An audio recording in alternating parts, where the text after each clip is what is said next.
कहानी शुरू होती है 1956 के फ्रांस में, जहां हम देखते हैं एक छोटे बच्चे को जो एक चर्च में आता था और फादर के ज्यादातर कामों में उनकी मदद करता था। फादर बहुत शक्तिशाली थे। रोज की तरह यह बच्चा आज भी अपना सारा काम खत्म कर शराब रखने के लिए शराब के तहखाने में चला जाता है। तहखाने को असल में स्मार्ट चर्च यानी छोटा चर्च कहा जाता है। तभी उसे यहाँ कुछ चहल पहल महसूस होती है और एक डरावनी आवाज आती है। वो बच्चा बहुत डर जाता है और जाकर फादर को बुलाता है। जब फादर वहाँ आते हैं तो वहाँ पवित्र जल होता है, यानी वो जल जिससे भूत प्रेत को भगाया जा सकता है या किसी बीमारी को ठीक किया जा सकता है। वो पानी वहाँ तेजी से उबल रहा था, जिसके बाद पानी भाप बनकर उड़ जाता है। वहाँ पर एक परछाई भी दिखती है और फिर आंखों के सामने एक डरावना मंजर था। ये परछाई किसी और की नहीं बल्कि दानव नन की थी, जो उस फादर को हवा में उड़ाकर आग लगा देती है और फिर मार देती है। चर्च के ऊपरी भाग में वो दानव नन दिखाई देती है। वहाँ हम एक आदमी को बैग ले जाते हुए भी देखते हैं। अब आगे की कहानी में हमें एक सिस्टर आयरीन दिखती है। वो किसी दूसरे चर्च में रहकर अपना जीवन व्यतीत कर रही थी। वहाँ एक लड़की डेबरा भी थी, जिसे उसके पिता ने चर्च में भेजा था।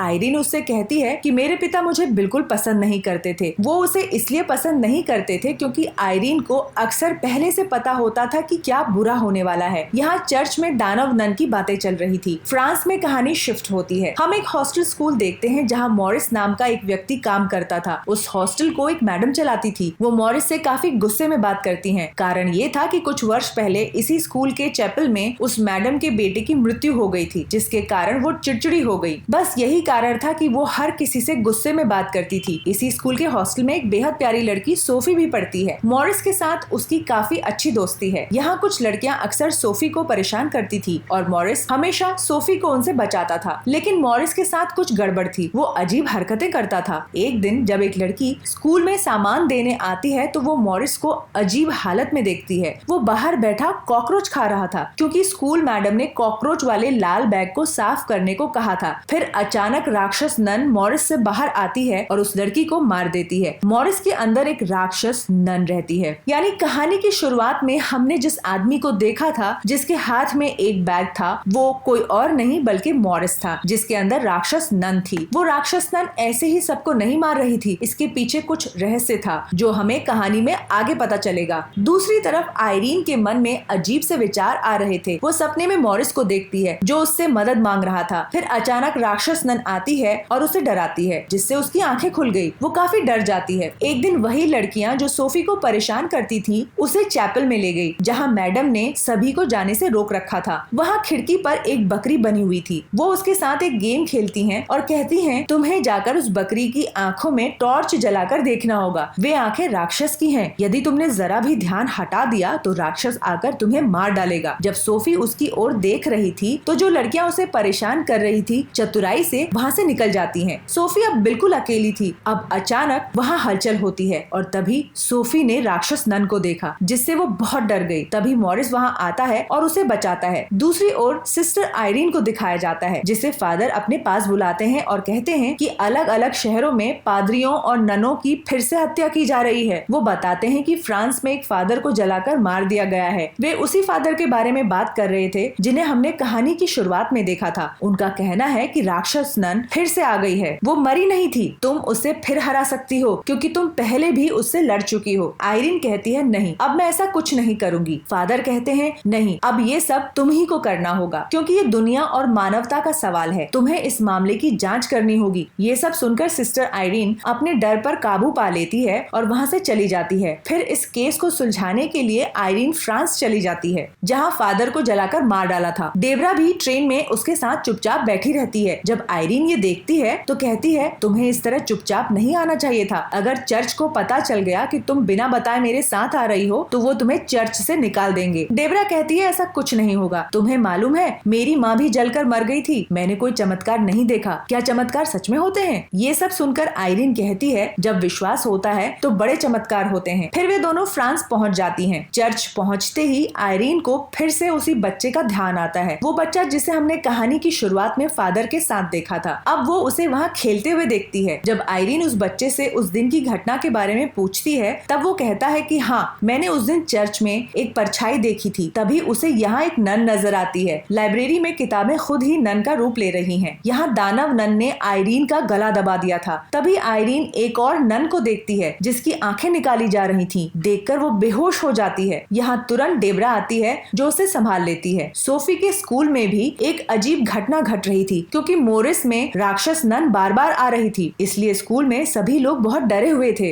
अस्पताल में आयरीन को भी जल्द होश आ गया। यहाँ उसे याद आता है कि आखिरी बार मोरिस ने उसे राक्षस नन से बचाया था और तब से उस दानव नन ने मोरिस पर कब्जा कर उसे वश में कर लिया है। अब डेब्रा उसके पास आती है और उसे बताती है कि एक बच्चे ने उसे होली क्रॉस का चिन्ह दिया है। ये वही बच्चा था जिसे हमने कहानी की शुरुआत में देखा था। उस क्रॉस पर एक अजीब सा चिन्ह था। जितने भी लोग मरे थे उनके होली क्रॉस पर भी ये चिन्ह बना था। पुस्तकालय में जाकर उन्हें पता चला कि ये चिन्ह एक पारिवारिक चिन्ह है जो एक बहुत बड़े पादरी सेंट लुइस के परिवार से जुड़ा है और वो नन पादरी जिसे आयरीन ने अपनी कल्पना में देखा था, जिनकी आंखें निकाली जा रही थी, वे सेंट लुइस की आंखें थी जो कि बहुत ही शक्तिशाली चीज है और कहीं छुपा दी गई हैं। आयरीन को पता चला कि ये सभी लोग सेंट लुइस के परिवार से हैं जिनकी मृत्यु हो चुकी है। उस राक्षस नन का एक विशेष उद्देश्य था। वो सेंट लुइस के परिवार के सभी सदस्यों को मारकर उनकी आंखों तक पहुंचना चाहती थी। वह वो आंखें इसलिए चाहती थी ताकि उसकी सारी खोई हुई शक्तियां वापस आ जाएं। यहाँ लाइब्रेरियन ने आयरीन को यह भी बताया कि वो दानव नन पूर्व में एक देवदूत हुआ करती थी जिसकी करतूतों की वजह से भगवान ने उसे निकाल दिया और उसकी सारी शक्तियां छीन ली। वो उस जगह का पता भी बताता है जहाँ उन्हें हर चीज के बारे में जानकारी मिल सके। वो बताता है कि वे आंखें यहाँ से थोड़ी दूर एक खाली चैपल में दबी हुई हैं, जहाँ पहले शराब की फैक्ट्री हुआ करती थी, लेकिन बाद में उस जगह पर एक हॉस्टल स्कूल बना दिया गया। लाइब्रेरियन उस हॉस्टल स्कूल के बारे में बात कर रहा था जहाँ मॉरिस काम करता था। यानी मॉरिस उस हॉस्टल स्कूल में काम के बहाने उन आंखों को ढूंढ रहा था। इसका मतलब है कि राक्षस नन जिसने मॉरिस को अपने वश में कर लिया था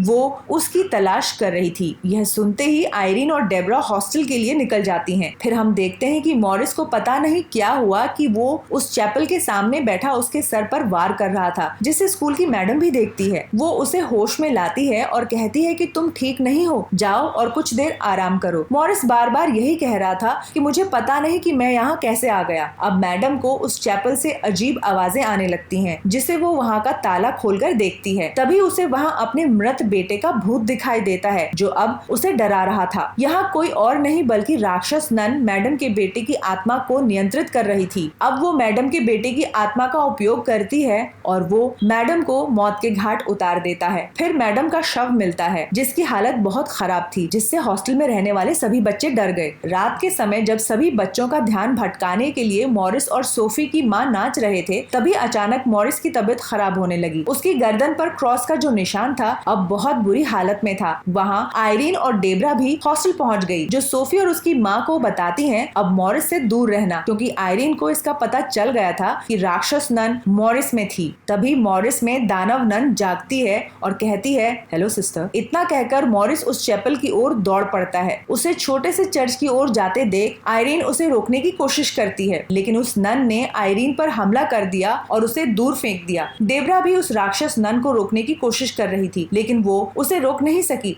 तभी सिस्टर आयरीन उठकर दोबारा कुछ पढ़ने लगती है, जिससे मॉरिस के अंदर की दानव नन कमजोर हो जाती है। फिर डेब्रा जल्दी से जाती है और मॉरिस के सिर पर पीछे से वार करती है, जिससे वो बेहोश हो गया। अब वो उसे बांधकर एक जगह रख देती है ताकि वो यहाँ से कहीं जा ना सके। और अब कुछ सिस्टर्स को अपने साथ लेकर आयरीन और डेब्रा चैपल के अंदर जाते हैं ताकि उन्हें वो आंखें वहाँ मिल जाएं, जिन्हें राक्षस नन ढूंढ रही थी। सोफी भी उनके साथ उस छोटे से चर्च में जाती है। वो उन्हें वह खिड़की भी दिखाती है जिस पर बकरा बना हुआ था। वो कहती है कि शायद सेंट लुइस के परिवार ने इसे ऐसा बनाया कि अगला कोई भी व्यक्ति जो उनसे संबंधित है या उनके परिवार से है यहाँ आए तो उसे वो आंखें मिल जाएं। वो उनसे कहती है कि यदि सूरज की रोशनी बकरी की आंखों में पड़ती है तो ये चमकती हैं। अब इसे देखने के लिए डेब्रा ने अपने हाथ में पकड़ी टॉर्च को बकरी के ऊपर मारा। तब उस बकरी की आंख से लेजर की रोशनी निकलती है जो उन्हें वो रास्ता बताती है जहाँ आंखें गड़ी हैं। अब वे जाकर उन आंखों को बाहर निकालती हैं जो एक डब्बे में बंद थी। तभी मॉरिस जाग गया। राक्षस नन बाहर सभी बच्चों को अपने असली रूप में डराने लगती है। डेब्रा वहां जाती है और उन बच्चों को बचाती है। वे सब भागकर एक कमरे में चले गए जहां उस मैडम का भूत उन्हें डराता है, जिसे चैपल में राक्षस नन ने मार डाला था। सोफी के साथ आयरीन भी थी। पजेस्ड मॉरिस भी अब वहां आ गया, जो सिस्टर आयरीन से वो खास आंखें छीनने की कोशिश करता है, लेकिन सोफी बक्से में बंद उन आंखों को लेकर भाग जाती है। वो ऊपर पहुंचती है, लेकिन वहां बिल्डिंग भी एक तरफ से टूटने वाली थी। ये सब उन्हीं आंखों की ताकत के कारण मरण हो रहा था। तभी उनमें से एक चमकीली पीली रोशनी निकलती है, जिसके बाद अब दानव नन भी पास नहीं आ सकती। लेकिन फिर भी मॉरिस यानी उसके अंदर की दानव नन सोफी के पास जाने वाली थी। तभी आयरीन वहां आती है, जो उसे लेकर दरमियान में डाल देती है, जिससे बहुत शक्तिशाली रोशनी निकलती है और उसकी वजह से मॉरिस को अब काफी तकलीफ हो रही थी। हर कोई सोचता है कि वो मर गया है। यह देखकर सोफी बहुत दुखी होती है, क्योंकि मॉरिस उसका बहुत अच्छा दोस्त था। अब जब आयरीन उसकी जांच करने जाती है तो वो जीवित था।